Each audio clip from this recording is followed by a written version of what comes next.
राधे राधे प्यारे साथियों, स्वागत है आपका प्रद्योत गुरुकुल में। मैं हूं प्रद्योत। आज आप सबसे चर्चा करने के लिए उपस्थित हूं। जी हाँ, आज हम लोग बहुत ही अच्छा टॉपिक पढ़ेंगे। आज हमारे टॉपिक जो है, आज का टॉपिक बहुत ही विशेष है, बहुत ही खास है, परीक्षा की दृष्टि से भी और जीवन जीने की कला की दृष्टि से भी। जी हाँ, आज हम लेकर आए हैं, आपने थंबनेल में देखा होगा, आपको स्क्रीन पर भी दिख रहा है, रस स्पेशल। ठीक है, रस स्पेशल क्लास है और आज हम रसों को पढ़ेंगे, रस की शुरुआत करेंगे। रस बहुत ही अच्छा टॉपिक है, बहुत आनंद के साथ पढ़ेंगे, बहुत मस्ती के साथ पढ़ेंगे और बहुत ही रोचकता के साथ पढ़ेंगे। आपको विश्वास दिलाता हूं कि आपको बहुत अच्छे से रस समझ में आएंगे और बहुत कुछ सीखने को मिलेगा। ये हम आपको विश्वास दिलाते हैं कि आपको जो आ रहा है बहुत अच्छी बात है और हम कोशिश करेंगे कुछ न कुछ आपको नया सीखने को मिले और बहुत कुछ नया सीखने को मिले। ठीक है, तो रस से संबंधित आज की वीडियो है और ये रस पर आधारित पहली वीडियो है। ठीक है, क्लास 1 है। हिंदी की सभी परीक्षाओं के लिए, हिंदी की सभी परीक्षाओं के लिए, जितनी भी प्रतियोगी परीक्षाएं हैं और जहां पाठ्यक्रम में रस लगे हुए हैं, उन सब के लिए ये उपयोगी है। ठीक है, कहने की जरूरत नहीं है कि किस किस परीक्षा के लिए उपयोगी है। आपको इतना तो विवेक होना चाहिए, आप विद्यार्थी हैं, शुद्ध विद्यार्थी हैं, तो ये आप क्षमता आपके अंदर होनी चाहिए कि हमारे पाठ्यक्रम में कौन सा टॉपिक है जो हमें पढ़ना है और कौन सा नहीं है जो हमें नहीं पढ़ना है। तो अपना अपना पाठ्यक्रम अपने पास रखें। जो भी आप परीक्षा देने वाले हैं उस परीक्षा के पाठ्यक्रम को निकलवा कर अपने स्टडी रूम में लगा लें और वहाँ पर जो टॉपिक हैं वही टॉपिक पढ़ें।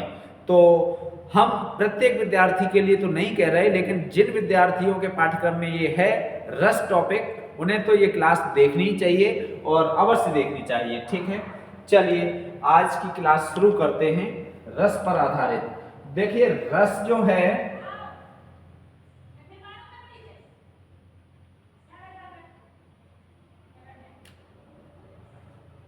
चलो रस पर चर्चा करने के लिए हम लोग उपस्थित हैं आज। ठीक है, स्क्रीन सही दिख रही है आपको? स्क्रीन ठीक से दिख रही है? आवाज सही आ रही है? बिल्कुल सही दिख रही है। चलो भाई, चलो सही दिख रही है तो फिर हम बात करते हैं। अब क्या बात है भाई?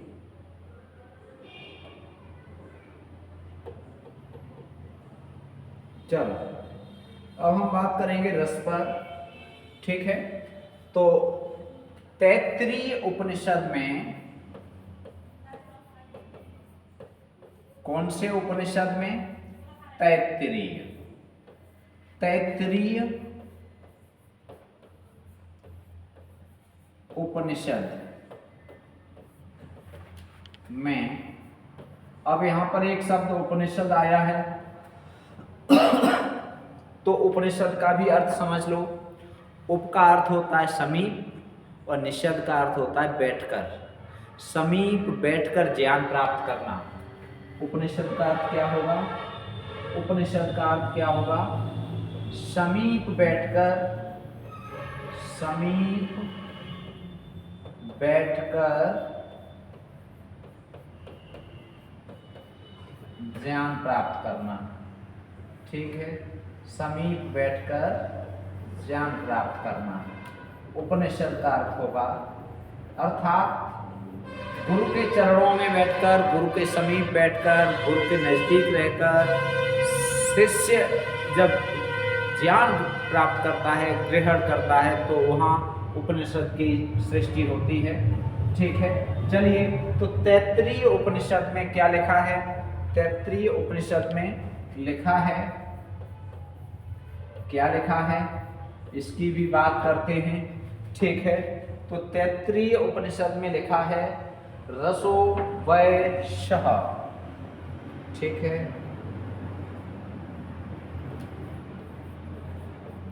रसो वैशः ये लिखा है।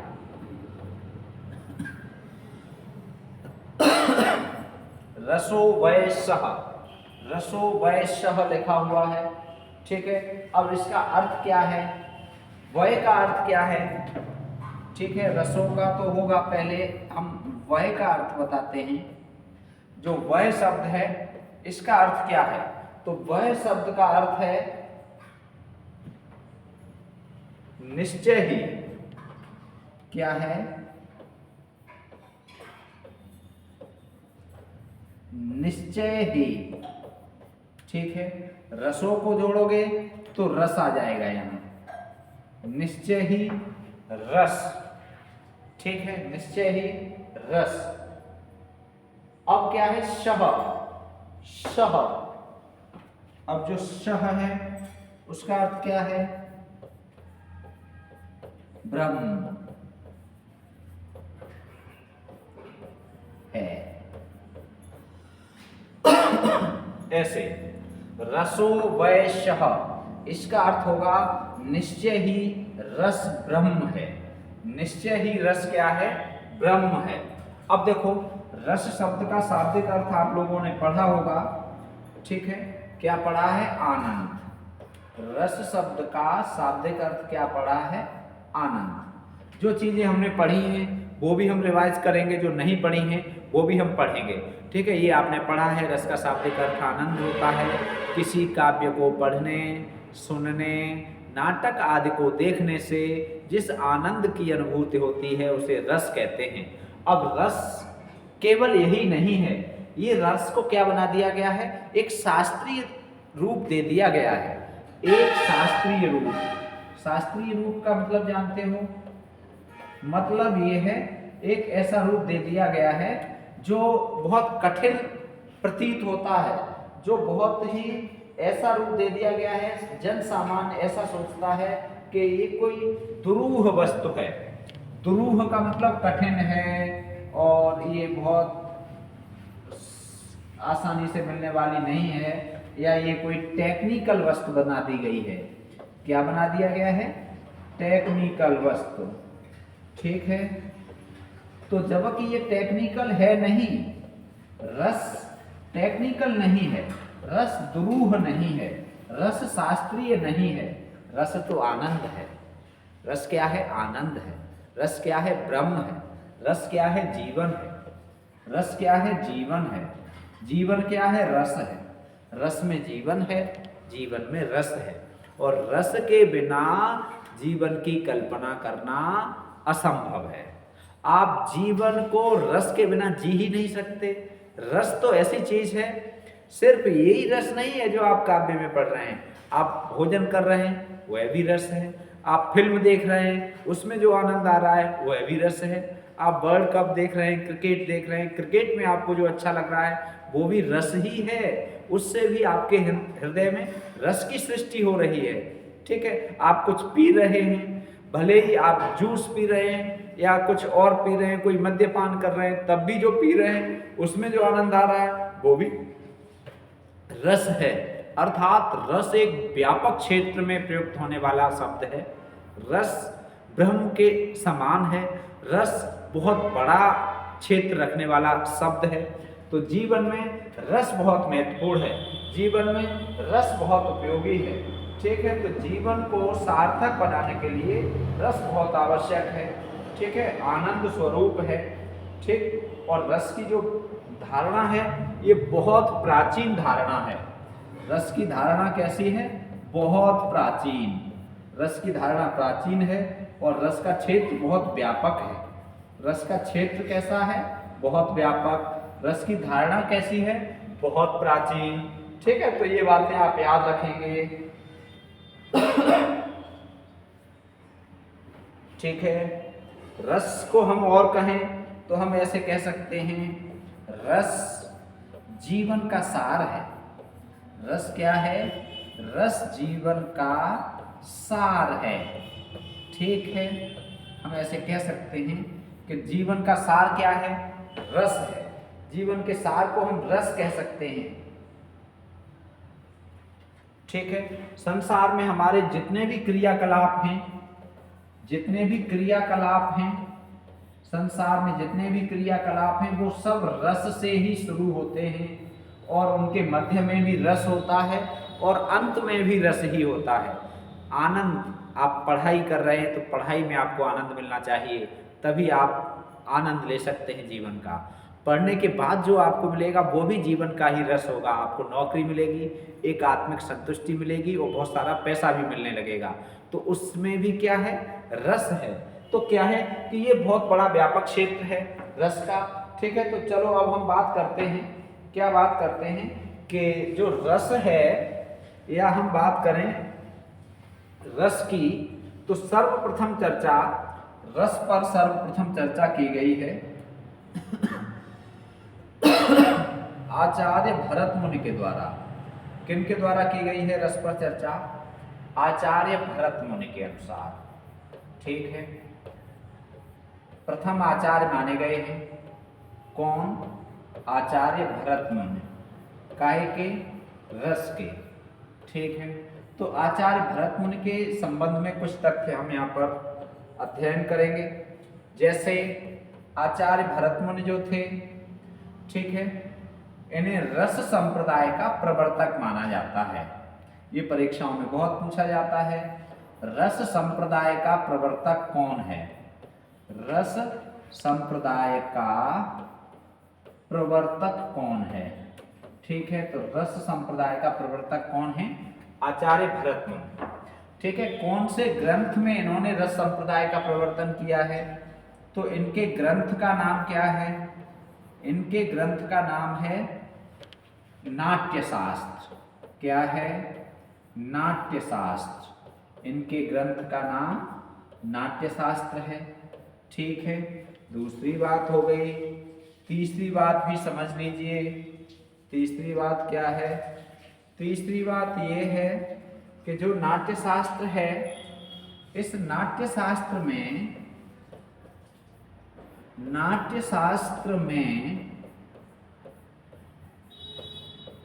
36 अध्याय हैं। कितने अध्याय हैं? 36। ठीक, कुछ स्थानों पर 27 अध्याय की चर्चा भी है। ठीक है, कुछ स्थानों पर 27 अध्याय भी बताए गए हैं। ठीक, कुछ स्थानों पर कितने अध्याय बताए गए हैं? 27। काहे में? नाट्यशास्त्र में। ठीक है, चलो भरत मुनि को हम देख रहे हैं। नाट्यशास्त्र की शुरुआत करने से पहले नाट्यशास्त्र के प्रवर्तक आचार्य भरत मुनि, और भरत मुनि पर चर्चा करना बहुत जरूरी है, तो थोड़ी सी चर्चा हम करते हैं भरत मुनि पर। ठीक है ठीक है, कुछ स्थानों पर क्या बताया गया है कि नाट्यशास्त्र में 27 अध्याय हैं। अगली बात, नाट्यशास्त्र में जो रूप मिलता है, नाट्यशास्त्र में वो क्या क्या मिलता है, इस पर भी हम थोड़ी सी चर्चा करेंगे। नाट्यशास्त्र में कैसा रूप मिलता है और क्या मिल रहा है नाट्यशास्त्र में, इस पर भी हम चर्चा करेंगे। ठीक है, तो जैसे जो नाट्यशास्त्र लिखा गया है वो मुख्यतः सूत्र, भाष्य, सूत्र, भाष्य और श्लोक, ऐसे लिख लो। ये तीन चीजें मिलती हैं, सूत्र, भाष्य और श्लोक। ठीक, कारिका भी कह सकते हैं, कारिका भी कह सकते हैं। ठीक है, ये तीन चीजें मुख्यतः नाट्यशास्त्र में मिलती हैं। अब यहाँ पर अगली महत्वपूर्ण बात ये है, इसे हम ऊपर कर ही ले रहे हैं स्क्रीन को। अगली जो महत्वपूर्ण बात है वो ये है कि नाट्यशास्त्र में श्लोक संख्या कितनी है? तो श्लोक संख्या 5000 मानी जाती है। पूर्व में कुछ ग्रंथों में श्लोक संख्या 6000 भी बताई गई है। ठीक है, कितनी बताई गई? 6000। ठीक, चलो तो ये बात आप याद रखेंगे। 6000 श्लोक भी पहले थे और मुख्यतः जैसे 37 अध्याय माने गए हैं, तो ये काव्यमाला टीका में माने गए हैं। आप यदि चाहें तो इसे भी नोट कर सकते हैं। काव्यमाला टीका में कितने 37 अध्याय स्वीकार किए गए हैं। कौन सी टीका में? काव्यमाला में। और 36 चौखंबा, ठीक है, इसका चौखंबा संस्करण है, उसमें 36 माने गए हैं। ठीक है, चौखंबा संस्करण में कितने माने गए हैं? 36 अध्याय हैं इसमें। ठीक है, ये बात आप याद रखेंगे। श्लोक 5000 याद रखेंगे, 5000 श्लोक थे इसमें या हैं इसमें। इस तरह से आप इस बात को याद रखेंगे, नोट रखेंगे। ठीक है, और प्रमुख छंद क्या है ये भी आपको पता होना चाहिए। नाट्य शास्त्र में प्रमुख छंद कौन सा है? तो नाट्य शास्त्र में प्रमुख छंद अनुष्टुप है। कौन सा है? अनुष्टुप। अनुष्टुप छंद हम लोगों ने पढ़ लिया है, छंद पूरे पढ़ लिए हैं। ठीक है, तो अनुष्टुप छंद है अधिकतर। ठीक है, अगला महत्वपूर्ण अध्याय 6, ये नोट रखेंगे आप। अध्याय 6, अध्याय 7 और अध्याय 27 में गद्य भी मिलता है। क्या मिलता है? गद्य भी मिलता है। ठीक है, इसके जो अध्याय 6, 7 और 27 अध्याय हैं, इस अध्याय में गद्य भी मिलता है। ठीक है, सही आवाज आ रही है, सही दिख रहा है, बिल्कुल सही दिख रहा है। गद्य भी मिलता है। इन अध्यायों में गद्य की भी सृष्टि हुई है, गद्य में भी लिखा गया है। ठीक है, मुख्य रूप से। ठीक, अब यहाँ पर हम कुछ बात और करना चाहेंगे। वो ये करना चाहेंगे कि जो नाट्य शास्त्र है, इस नाट्य शास्त्र को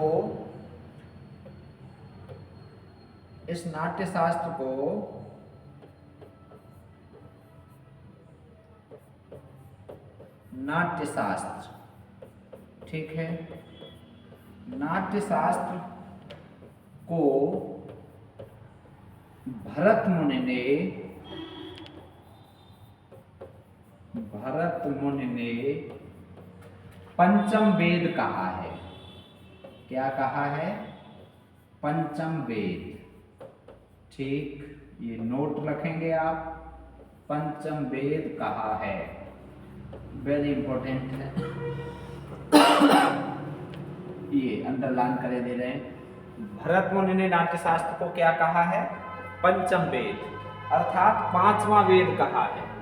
ठीक, 4 वेद तो आप जानते ही हैं,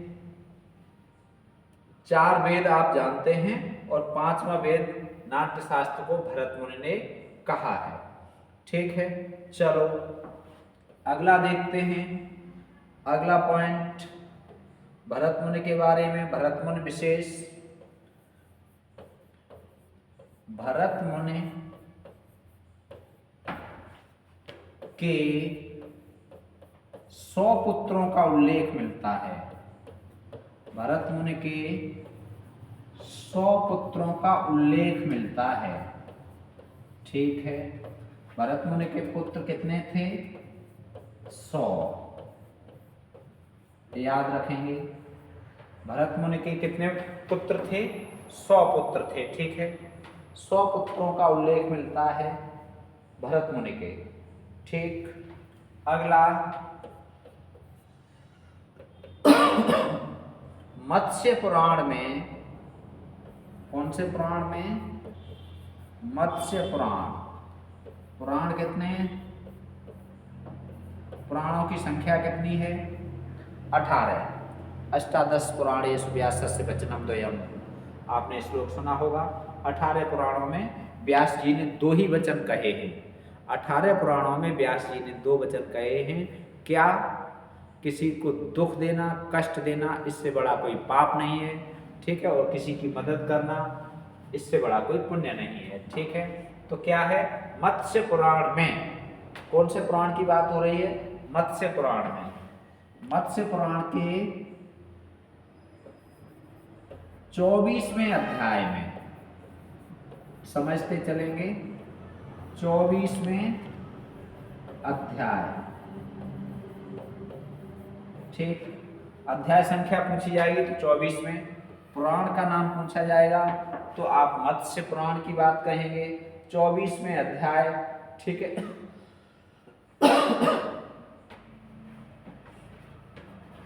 24वें अध्याय के, ऐसे लिख लो, 27 से 32, 27 से 32, ठीक है। ये संख्या याद रखेंगे, 27 से 32 श्लोक संख्या में, 27 से 32 श्लोक में, ठीक है। मत्स्य पुराण के 24वें अध्याय के 27 से 32 श्लोक में, ठीक है।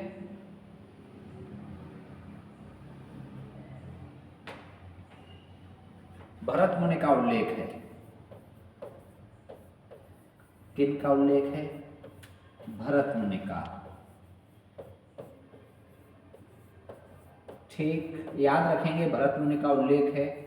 और क्या क्या उल्लेख है इसमें, इस पर हम विशेष चर्चा करने के लिए इस पॉइंट को हमने यहाँ पर लिखा हुआ है। इस पर यह भी उल्लेख है भरत मुनि के इस नाट्य शास्त्र के 24, वो मत्स्य पुराण के 24वें अध्याय में 27 से लेकर 32 तक कुल श्लोक कितने हो जाएंगे, 27, 28, 29, 30, 31, 32, 6 श्लोक की बात है केवल। कितने श्लोक की बात है, 6 श्लोकों में उल्लेख मिला है, ठीक है। तो क्या उल्लेख मिला है कि नाट्य शास्त्र, क्या उल्लेख है, उल्लेख ये है, दिख रहा है सही, भरत मुनि ने देवलोक में, ठीक है, सही दिख रहा है, कोई दिक्कत नहीं, देवलोक, देवलोक को हम स्वर्ग भी कहते हैं, ठीक है। देवलोक में अभिनय कराया था, क्या कराया था, अभिनय, ठीक है, अभिनय कराया था। अभिनय का मतलब नाटक, अभिनय का मतलब क्या है, नाटक, ठीक है। और कौन सा नाटक कराया था, ये भी यह नोट कर लो, लक्ष्मी स्वयंवर, लक्ष्मी स्वयंवर नाटक कराया था। अब देवलोक में लक्ष्मी स्वयंवर नाटक हो रहा था। जब लक्ष्मी स्वयंवर नाटक हो रहा था तो इस लक्ष्मी स्वयंवर नाटक में देवलोक की अप्सरा उर्वशी, देवलोक की अप्सरा कौन थी, उर्वशी। इसके बारे में ये उस समय ये बताया जाता था कि ये उर्वशी देवताओं की मित्र थी, ठीक है। किसी की पत्नी नहीं थी, किसी की बहन नहीं थी, किसी की माँ नहीं थी, ऐसा कोई इसका रूप नहीं था, देवताओं की मित्र थी और ये अनुपम सुंदरी थी, ठीक है। उर्वशी होना एक मुहावरा भी है हिंदी में जिसका अर्थ होता है अत्यधिक सुंदर होना। तो ये उर्वशी अभिनय कर रही थी। उर्वशी काय का रूप, मतलब अभिनय कर रही थी तो लक्ष्मी का, काय का, लक्ष्मी का अभिनय कर रही थी, ठीक है। लक्ष्मी का अभिनय कर रही थी जो उर्वशी। तो इस लक्ष्मी के अभिनय करते समय उर्वशी ने पुरुरवा को देखा। किसे देखा, इसने किसे देखा, पुरुरवा को। जब पुरुरवा को देखा तो ये अभिनय करना भूल गई। पुरुरवा भी बहुत सुंदर थे और पुरुरवा उस समय देवलोक में थे। पुरुरवा की ओर देखकर ये अपना अभिनय करना भूल गई और जब अभिनय करना भूल गई तो ऐसा बताते हैं कि भरत मुनि ने पुरुरवा और उर्वशी दोनों को शाप दे दिया। भरत मुनि ने पुरुरवा और उर्वशी दोनों को शाप दे दिया और ये कहा कि तुमने तुमने मेरी इस नाटिका में, तुमने मेरे इस नाटक में अभिनय पूर्ण मनोयोग से नहीं किया। मैं तुम्हें साफ देता हूं कि जाओ, तुम पृथ्वी लोक पर रहो। स्वर्ग लोक में रहने वाले को यदि पृथ्वी लोक पर भेजा जाए तो उसके लिए इससे बड़ा दंड क्या होगा। ये तो बहुत परेशान हो गई उर्वशी ने सोचा कि अब क्या करें। इंद्र के पास गई गिड़गिड़ानी, ये कहा ये तो हमें बहुत बड़ा शाप दे दिया, हम पृथ्वी लोक पर नहीं रहना चाहती हैं। तो ये कहा कि तुम पृथ्वी लोक पर ज़्यादा देर समय तक नहीं रहोगी, तुम पृथ्वी लोक पर जाओ। उर्वशी और पुरुरवा दोनों को शाप मिला था, दोनों पृथ्वी लोक पर आ गए, दोनों रहने लगे। लेकिन उर्वशी ने ये कहा कि हे पुरुरवा, एक शर्त पर मैं तुम्हारे साथ पृथ्वी लोक पर रहूंगी। यदि मैंने तुम्हें किसी दिन निर्वस्त्र देख लिया तो मैं पृथ्वी लोक त्याग कर स्वर्ग लोक आ जाऊंगी। तो फिर क्या हुआ, ये रहने लगी। इससे उर्वशी को मेमना से बहुत प्यार था, 2 मेमने पाल लिए और देवताओं ने षड्यंत्र रचा। पहले एक मेमना लेकर गए तो पुरुरवा से इन्होंने कहा कि मेमना को ले जा रहे हैं देवता, उन्हें रोकिए। पुरुरवा ने कोशिश की, फिर दूसरा मेमना जा रहे थे तो पुरुरवा, रात का समय था, दोनों सो रहे थे। पुरुरवा उठ के भाग के जाते हैं तो उनके वस्त्र गिर जाते हैं, भागते समय वस्त्र गिरते हैं। जैसे ही पुरुरवा को निर्वस्त्र देखती है उर्वशी तो वैसे ही अंतर्धान हो जाती है और फिर से उर्वशी देवलोक में पहुंच जाती है। ये कथा आती है मत्स्य पुराण में, ये आती है महाभारत में। ठीक है, तो महाभारत की कथा में ये पुरुरवा और उर्वशी का संवाद आता है, पुरुरवा उर्वशी की कथा आती है। तो इन्हें शाप दिया था दोनों को, किसने, भरत मुनि ने। ठीक है, दूसरी बात यहाँ हम भरत मुनि के ऊपर चर्चा कर रहे हैं। ठीक है, तो आप यहाँ पर भरत मुनि के नाटक में ठीक है, जब भी समाप्ति होती है नाटक की, ठीक है, नाटक की समाप्ति होती है, नाटक की समाप्ति होती है। ठीक है, नाटक की समाप्ति ऐसे लिखेंगे, ऐसे कर लो। तो नाटक की जो समाप्ति होती है वो हमेशा भरत वाक्य से होती है। नाटक की समाप्ति कैसे होती है, भरत वाक्य से। अधिकांशतः संस्कृत नाटकों की बात हो रही है, नाटक की समाप्ति भरत वाक्य से होती है। भरत वाक्य का मतलब ये है, यही भरत, आचार्य भरत मुनि। ठीक है, तो इस नाम से, उन्हीं के नाम पर ये भरत वाक्य रखा गया है। ये भी आप नोट रखेंगे। भरत वाक्य नाटक में जो होता है, नाटक की समाप्ति पर, वो किनके ऊपर, किनके नाम पर है, इन्हीं के नाम पर है। अब ठीक है, अगली बात हम यहाँ ये आपको बता देना चाहते हैं, इसी से जुड़ी हुई बात है कि जो नाटक है, इस नाटक में कहाँ से क्या लिया गया है, ये भी बहुत महत्वपूर्ण है और ये परीक्षाओं में बहुत बार पूछा भी गया है। तो इससे भी जान लो भाई, कहाँ से क्या लिया गया है नाटक में, तो ये आपको पता होना चाहिए। ठीक है, इसीलिए हम यहाँ पर इसकी भी चर्चा करे दे रहे हैं कि जो नाटक है, उस नाटक में नाटक के अंग कहाँ से ग्रहण किए गए हैं। ठीक है, तो चलो भाई इसे भी देख लेते हैं। इसका कलर चेंज करके आपको यहाँ पर नोट करे दे रहे हैं। जैसे ऋग्वेद से नाटक में क्या लिया गया है, ये बहुत पूछा जाता है। तो ऋग्वेद से नाटक में क्या लिया गया है, पाठ्य वस्तु या विषय वस्तु। ठीक है, ऋग्वेद से क्या ग्रहण किया गया है नाटक में, विषय वस्तु। ठीक, दूसरा है सामवेद। ये तो आप जानते ही हैं, सामवेद काय के लिए प्रसिद्ध है, काय के लिए जाना जाता है। तो सामवेद संगीत से संबंधित है। काय से संबंधित है, संगीत। तो नाटक में जो संगीत होता है या गीत होते हैं, वो काय से लिए गए हैं, सामवेद से। ठीक है, 2 हो गए। अब तीसरा क्या है, यजुर्वेद। तो यजुर्वेद से क्या लिया गया है, नाटक में यजुर्वेद से क्या ग्रहण किया गया है, ये भी जान लीजिए, बहुत महत्वपूर्ण है। नाटक में यजुर्वेद से अभिनय ग्रहण किया गया है। क्या ग्रहण किया गया है? अभिनय। ठीक, चलो अब चौथा वेद कौन सा है? तो चौथा वेद है अथर्ववेद। ठीक है, अथर्ववेद। और अथर्ववेद से क्या ग्रहण किया गया है? अथर्ववेद से रस ग्रहण किए गए हैं। ठीक है, तो ये नाटक की विषय वस्तु इस तरह से ग्रहण की गई है।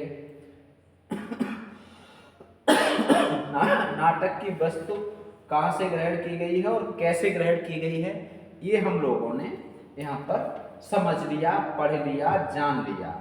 ठीक है, अब इसके बाद जो हम चर्चा करेंगे आपसे, वो और महत्वपूर्ण चर्चा यहाँ पर ये है कि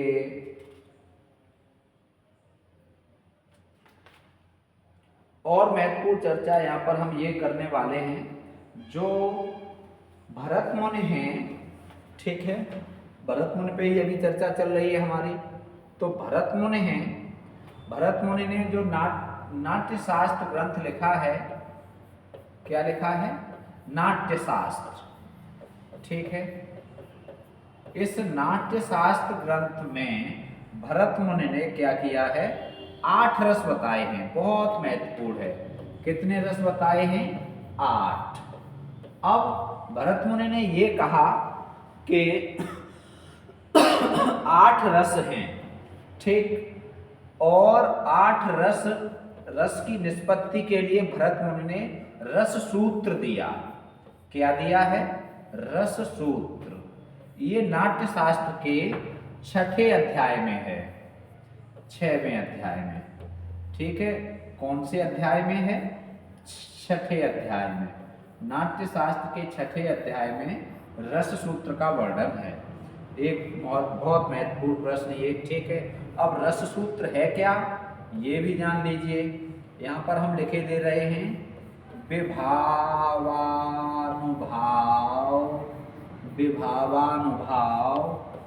व्यभिचारे संयोगादृशः।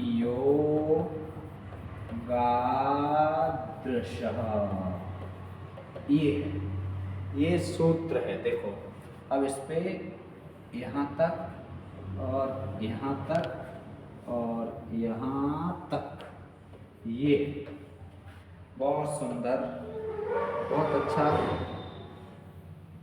ये देखो, विभावानुभाव व्यभिचार संयोगादृशः निष्पत्ति, ये नाट्य सूत्र, ये रस सूत्र दिया है। बहुत अच्छा रस सूत्र है, आप सबको याद होना चाहिए। ठीक है, आज हम एक तरह से भूमिका तैयार कर रहे हैं रसों के लिए, और ये भूमिका में बहुत महत्वपूर्ण बातें आ रही हैं जो आपकी परीक्षा के लिए बेहद महत्वपूर्ण हैं। ठीक है, यहाँ से प्रश्न, हर जगह से प्रश्न बने हैं और बनने की संभावना रहती है। ठीक है, तो क्या है कि जो रस सूत्र है ये बहुत अच्छा है। जब हम एमए में पढ़ रहे थे, एमए फाइनल था, तो एमए फाइनल में वाइवा होता है 100 अंक का। एमए फाइनल के वाइवा में हम गए, तो हमसे पहले के विद्यार्थी थे, उनसे एक्सपर्ट ने पूछा हिंदी साहित्य को कितने भागों में बांटा गया है, काल विभाजन बताइए, क्या क्या नाम हैं। तो संयोगवश उन्होंने नहीं बता पाया। उसके बाद हमारा नंबर था, तो हमसे पूछा कि बताइए, तो हमने बता दिया। फिर जब उनके प्रश्न का उत्तर दे दिया जो दूसरे विद्यार्थी के लिए था, उसके बाद फिर हमसे प्रश्न किया। तो हमसे प्रश्न किया, तो हमसे उन्होंने ये प्रश्न किया कि अच्छा ये बताओ आप क्या तैयार करके आए, कौन सा पेपर आपको अच्छे से तैयार है। 5 पेपर थे, तो हमने बताया हमें तो सारे पेपर तैयार हैं। तो एकदम से चौंक गए कि अच्छा सारे पेपर याद हैं। तो वहाँ पर हमारे गुरुजी थे, हालांकि हम प्राइवेट एमए किया है, बीए में जिन्होंने पढ़ाया था, तो एक सर और एक मैम वहाँ बैठी हुई थी, तो उन्होंने बताया कि हाँ ये अच्छा विद्यार्थी रहा है हमारा, पहले बीए इन्होंने रेगुलर किया है और एमए प्राइवेट कर रहे हैं हमारे यहाँ से। तो हमसे ये कहा कि अच्छा ये बताओ काव्य शास्त्र तैयार है। हमने कहा जी तैयार है। तो कि रस सूत्र सुना दीजिए। काव्य शास्त्र में। भरत मुनि ने जो रस सूत्र दिया है, आप वो रस सूत्र सुना दीजिए। तो हमें तो अच्छे से याद था, हमने सुना दिया। विभावानुभाव व्यभिचारी संयोगात् रसः निष्पत्ति। विभाव अनुभाव व्यभिचारी भाव के संयोग से रस की निष्पत्ति होती है। तो शाबाश, वेरी गुड, ये बोले बहुत अच्छे। तो दूसरे थे कि और कुछ पूछ लो, तो वो बोले जो एक्सपर्ट थे कि अरे बस एक ही प्रश्न काफ़ी है। इसी से पता लग गया कि सामने वाले में क्या है, और इसी एक उत्तर ने फिर वहीं पर वाइवा हमारा पूरा कर दिया। उसके आगे उन्होंने वाइवा नहीं लिया, और कॉलेज में जो प्राइवेट स्टूडेंट थे उनमें सबसे ज़्यादा हमारे ही अंक आए वाइवा में। ठीक है, तो ये रस सूत्र हमें तब हमने याद किया था एमए में, जब काव्यशास्त्र का एक पेपर था। तो इसका हिंदी क्या है ये भी आप जान लो। विभाव, कुछ नहीं, बिल्कुल इसी में लिखा हुआ है, अनुभाव। ठीक है, विभाव अनुभाव व्यभिचारी भाव, व्यभिचारी भाव के संयोग से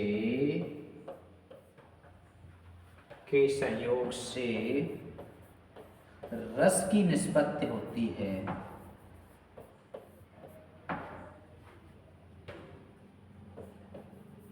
रस की निष्पत्ति होती है। रस की निष्पत्ति होती है। अब देखो, एक तो यहाँ प्रश्न ये बनता है कि रस सूत्र में कितने शब्दों का उल्लेख हुआ है। तो रस सूत्र में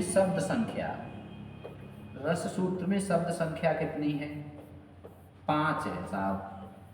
कितनी है? 5।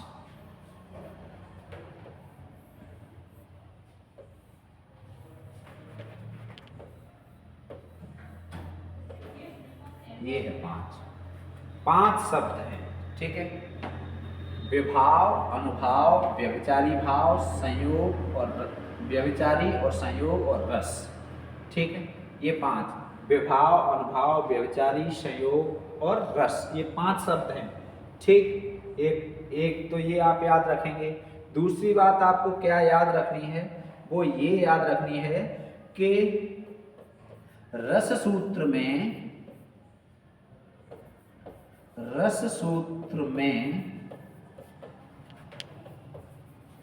किसका वर्णन नहीं है।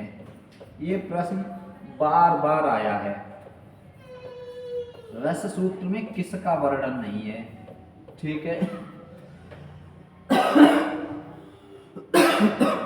इसके विकल्प में रहता है विभाव।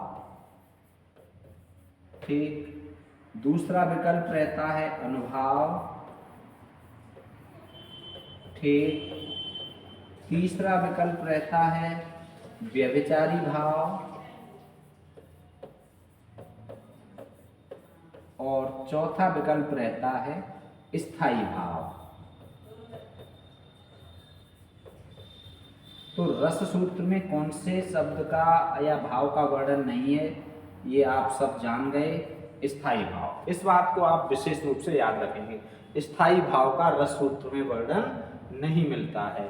ठीक है, अब एक प्रश्न यहाँ बनता है भरत मुनि के अनुसार भाव।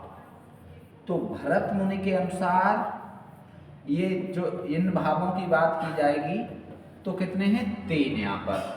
ठीक है, आगे अब अगला विशेष महत्वपूर्ण, ठीक है, बहुत पूछा गया है। भरत मुनि के अनुसार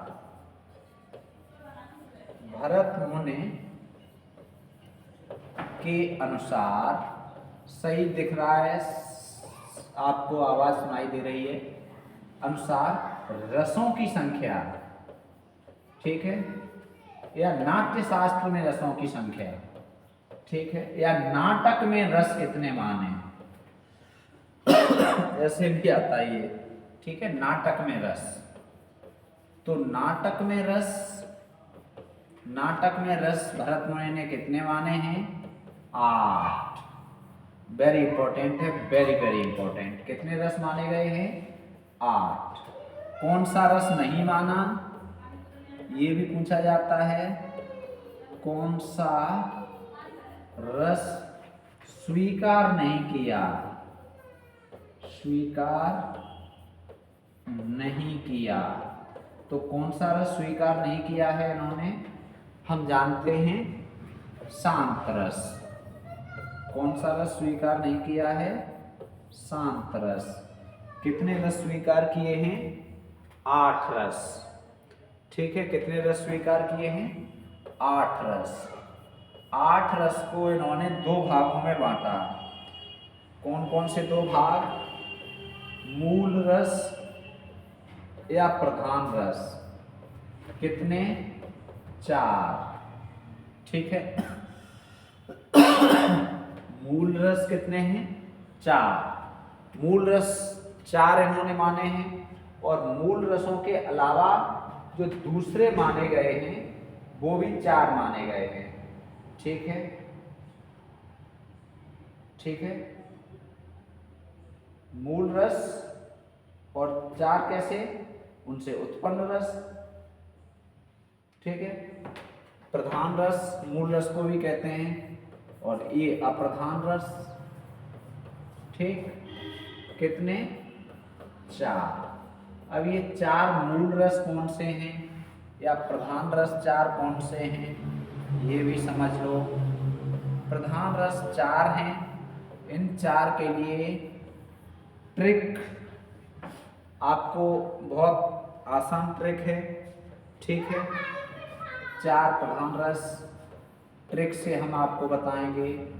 श्रृंगारऊ वीवी, ये है 4। ठीक है, श्रृंगारऊ वीवी 4 हो गई ये। अब श्रृंगारऊ वीवी ये 4 कौन से हैं? देखो, पहला श्रृंगार। ठीक है, ये शुद्ध वर्तनी हमने लिखी है। आप ये दूसरा रौद्र, दूसरा क्या है? रौद्र।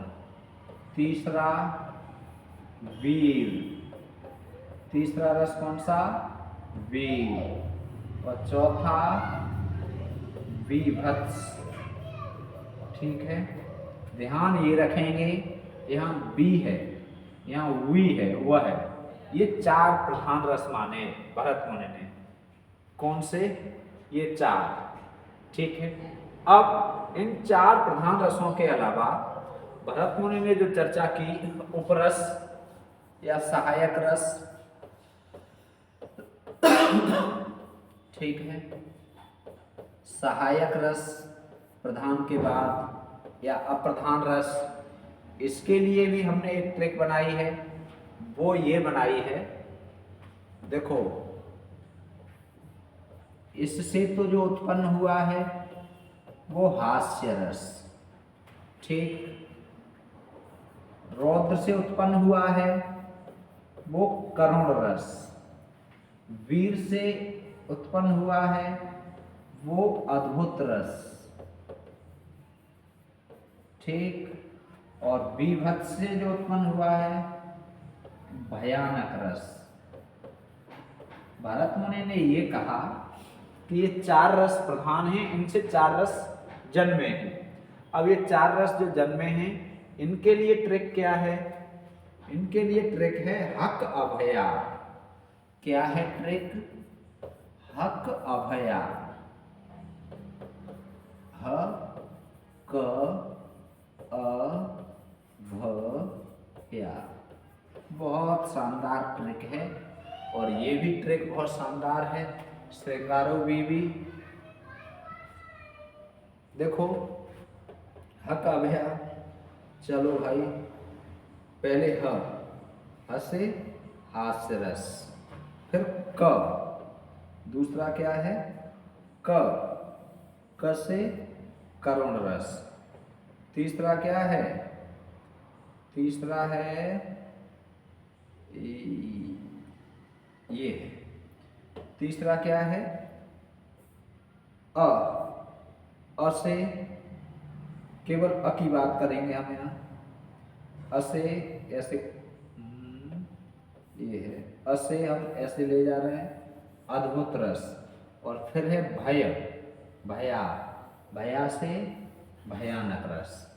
अब देखो बहुत शानदार ये पूछा जाए भरत मुनि के अनुसार प्रधान रस कौन कौन से हैं, तो श्रृंगारो बीवी, श्रृंगारो बीवी, श्रृंगारो बीवी, श्रृंगारो बीवी, श्रृंगार, श्रृंगार, रौद्र, वीर, बीभत्स, श्रृंगार, रौद्र, वीर, बीभत्स। और उपरस कौन से हैं, हक, अभया, हसे, हसे, हास्य, कसे, करुण, असे, अद्भुत, और भया से भय, ये भय है भय, भय से भयानक। ठीक है, तो ये चार कौन से रस, प्रधान रस, और चार उपरस, ये बहुत महत्वपूर्ण 8 रस। ठीक है, और इसमें शांत रस की चर्चा नहीं की गई है। ठीक है, तो ये आज हमने नाट्य शास्त्र पर और भरत मुनि पर चर्चा की। आज की क्लास हम यहीं ऑफ करते हैं, समय का अभाव है। ठीक है, यहाँ से आगे बहुत आनंद के साथ रस पढ़ेंगे, बहुत अच्छी चीज़ें आपको सीखने को मिलेंगी, बहुत बढ़िया चीज़ें सीखने को मिलेंगी, ये विश्वास हम आपको दिलाते हैं। आप अपने दोस्तों को शेयर कीजिए क्लास, और ये संख्या थोड़ी सी बढ़ा लीजिए भाई, हमारा भी मन लगे पढ़ाने को। संख्या को देखकर मेरा मन नहीं होता है, सोचता हूँ कहाँ फालतू में इतना समय बर्बाद कर रहे हैं, इतना नहीं करना चाहिए जब कोई समझ ही नहीं रहा है। और एक बात और, मुफ्त में चंदन मिलता है तो उसकी वैल्यू नहीं समझी जाती है। तो मेरे विचार में बस यही आता है मस्तिष्क में, कहीं ना कहीं मैं फ्री में पढ़ा रहा हूँ तो लोग वैल्यू नहीं समझ रहे कि अरे फ्री में कोई अच्छा नहीं पढ़ा सकता। और अभी हम कोर्स लॉन्च करते पैसे से पढ़ाने लगें तो हो सकता है कि बहुत से लोगों को ये लगे कि हाँ सर बहुत अच्छा पढ़ा रहे हैं, और हम कोर्स हालांकि लेने के लिए कोर्स तैयार हैं बहुत स्टूडेंट, लेकिन हम चाहते हैं अधिक लोगों का फ्री में ही लाभ हो जाए, कुछ हमारा भी दान पुण्य हो जाए, कुछ हमें दुआएं भी मिल जाएं, पैसा तो मिल ही जाएगा। तो पैसे की बात नहीं है, बात दुआओं की है, बात कुछ आप सबका सहयोग जो हमें मिलता है, स्नेह मिल जाएगा, यही काफ़ी है हमारे लिए। तो हम इसलिए सोच रहे हैं कि आपको निःशुल्क ही बहुत कुछ करा दें, और ये आपकी संख्या थोड़ी अच्छी हो जाए ना, तो हम आपको विश्वास दिलाते हैं पूरा पाठ्यक्रम A to Z करा देंगे, और पूरा पेपर आपको A to Z मिलेगा, पूरे प्रश्न मिलेंगे, चाहे कठिन आए चाहे सरल आए। ये विश्वास दिलाते हैं कि आपको बहुत अच्छे से पेपर पूरा मिलेगा। लेकिन संख्या कम रहती है तो सोचता हूँ कहाँ फालतू में पड़ गए ऑनलाइन के चक्कर में। ठीक है, चलिए कोई बात नहीं, फिर भी आप एक हो तो हम एक को पढ़ाने के लिए तैयार हैं, लेकिन ज़्यादा होंगे तो मन अच्छा लगेगा। मिलते हैं फिर से अगली क्लास में। स्वस्थ रहें, मस्त रहें और व्यस्त रहें। राधे राधे बोलते रहें। जय हिंदी, जय भारत।